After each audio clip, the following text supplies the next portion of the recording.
Hello, gandang gabi mga mami. Yan po, magsasangat po ako ng mani.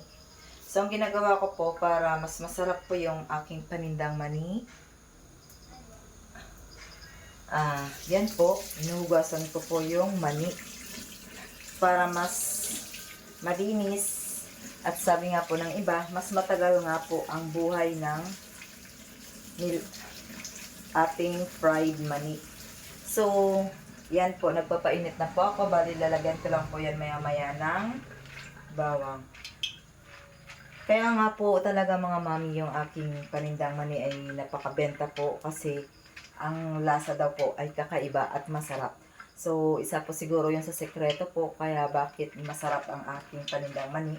Dahil po siguro hinugasan ko po talaga ito bago ko po iluto. Yan po. Kasi kung atin pong mapapansin yung panindang mani na binibili po natin sa palengke, di ba po open na open talaga siya sa mga tao. So, ibig sabihin po, ganun ka pumapasok yung mga dumi, ganun ka na kukuha ng mani ang mga alikabok. Kaya kung atin pong pagmamasdan, subukan nyo pong hugasan ang mani at makikita nyo po yung daloy ng tubig.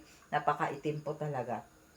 Di ba po mga mami? Sana po makakuha kayo sa akin ng konting tips sa pagluluto ng mani na dapat hanggat maaari po ay ating hugasan. So, ayan po, nagpapakulo na po ako ng mantika. Bali, ilalagay ko na po maya-maya yung bawang. So, after nun, ito na po ang ating isusunod. Wait lang po. So, yun nga po mga mami.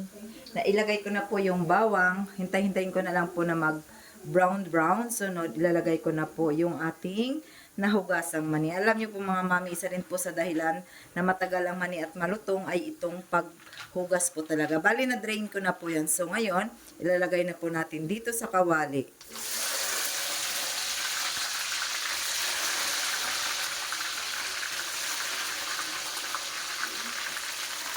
Tatalsikan ako. Yan lamang muna po ngayon ang aking maibigay na konting tip mga mami. Bye-bye muna.